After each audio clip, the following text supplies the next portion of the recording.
the affidavit of one Edgar Ouko Otumba.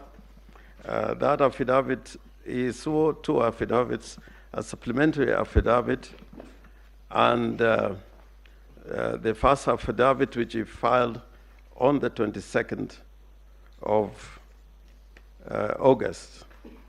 And my lords, in that affidavit, he makes the case, and Mr. Otumba has got a doctorate degree in applied statistics from Maseno University, and indeed he did assist this court in the previous petition in 2017. And he talks to the difficulties,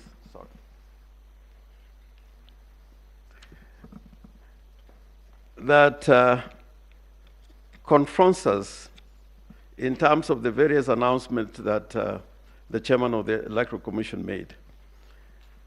And he states that on the 9th of August 2022, the respondent issued a communique, that is on paragraph 10 of his affidavit, on the day of the election, that the total voter turnout at 4 p.m. nationwide was at 56.17%. And that statement update is annexed to the affidavit sworn by the second petitioner, Madam Martha Karua. Then, at the close of the voting, the first respondent again issued a statement that the total number of voter turnout, based on the KIMS kit, was 65.4%, which culminates in a total of 14,466,779 votes. And that communique is borne out in the affidavit again of the second petitioner.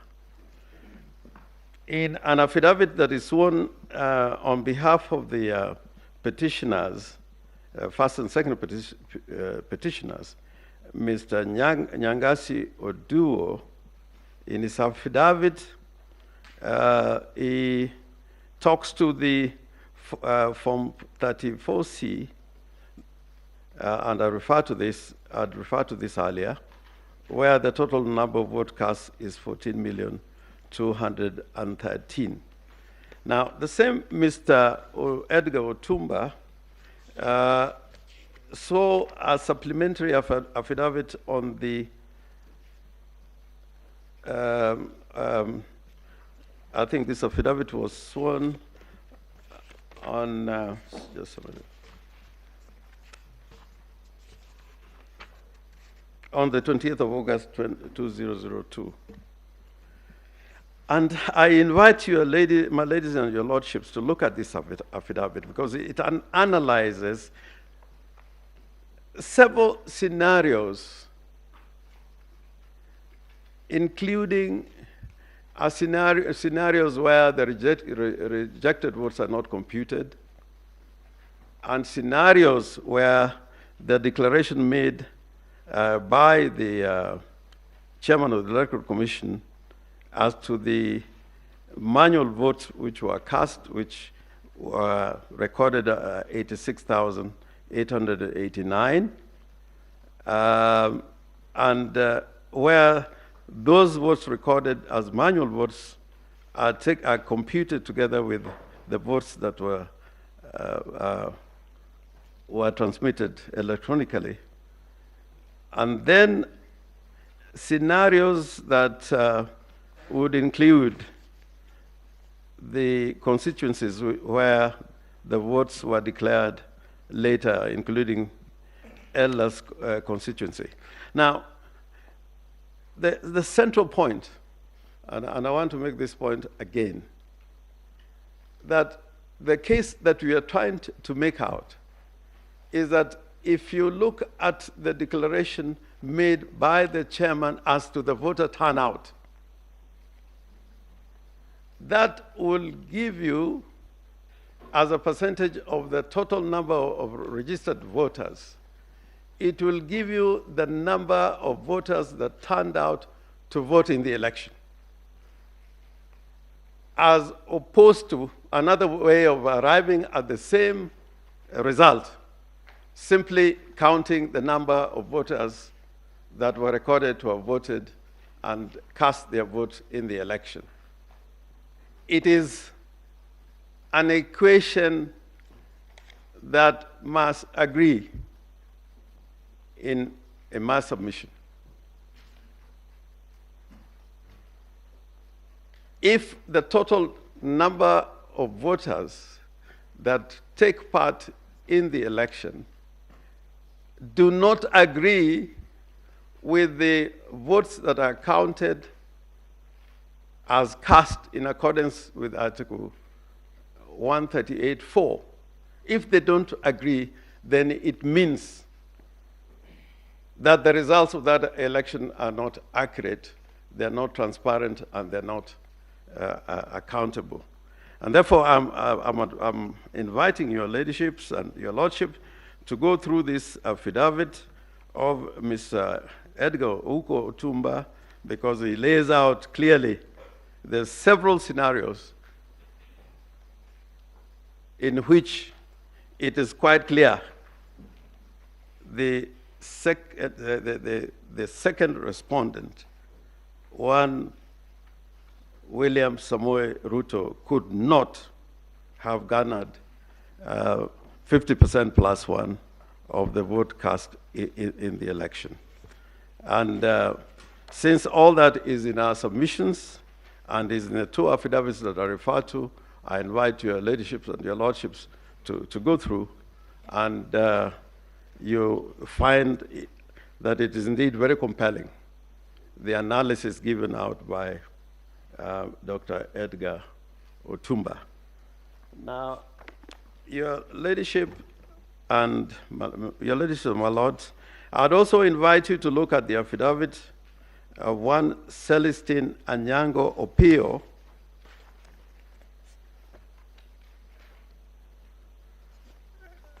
and in that affidavit, which enumerates several constituencies, including Chepalungu and many others, where in terms of the results as transmitted to the public portal, there was a systematic deduction of the votes cast for the first petitioner, and the same number of votes that were deducted from the petitioner were added to the votes of the second respondent. And the unique thing about this scheme is that the number of votes cast, the total number of votes cast, remained the same. The difference only was to the extent that the same number of votes that was deducted from the petitioner were given to the second respondent. And I leave that to your lordships to look through when you retire, because the Form 34As, in respect of those particular polling stations, attached to the affidavit of Celestine Anyango Opio.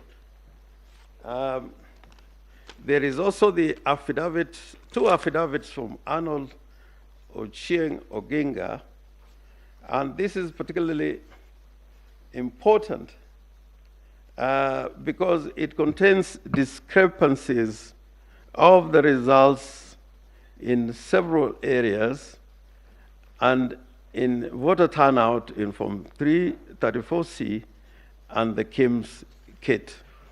And all this, my ladies and my lords, taken in totality, would affect the results of the elections. In paragraph 16, up to the end, he goes out analyzing areas where there were discrepancies. And you would notice, my lords and my ladies, that in totality, the discrepancies accounted for votes which are more than 140,000 votes. And in our submission, that has an impact on the result of the elections as declared. And I invite your lordships and my ladies to look at those particular analysis and annexures attached to the affidavit of Arnold Oginga. In the same way, in a further affidavit, Mr. Arnold Ocheng Oginga carries out an analysis in response to the responses to the petition by the respondents. And my lords, again, you would notice the number of votes that were being manipulated in order to secure a result that would favor the second respondent. And we have attached the relevant documentation, the forms showing the results, Form 34As, 34Bs, those particular forms. And finally, the Form 34B, which is a collation of votes at the constituency tallying centers.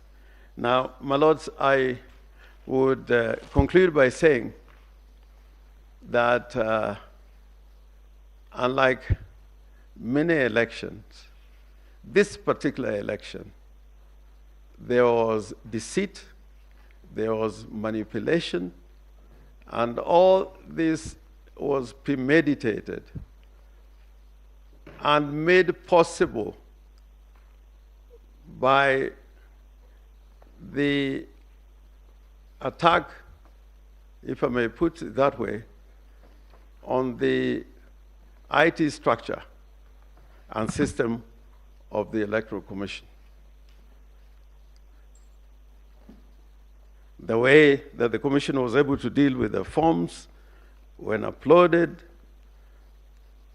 and downloaded, staged, transmitted, deleted, all this in totality, if you look at the case we put before you, my lords and my ladies, set out in the affidavits that I referred to, shows an election that was rigged in favor of the second respondent. And on that basis, my lords, we urge that you nullify the elections on the basis of the fact that the second respondent did not attain more than 50% plus one of the votes cast in the election. I thank you. I now invite Ms. Julie Soweto to deal with the second limb of our submissions.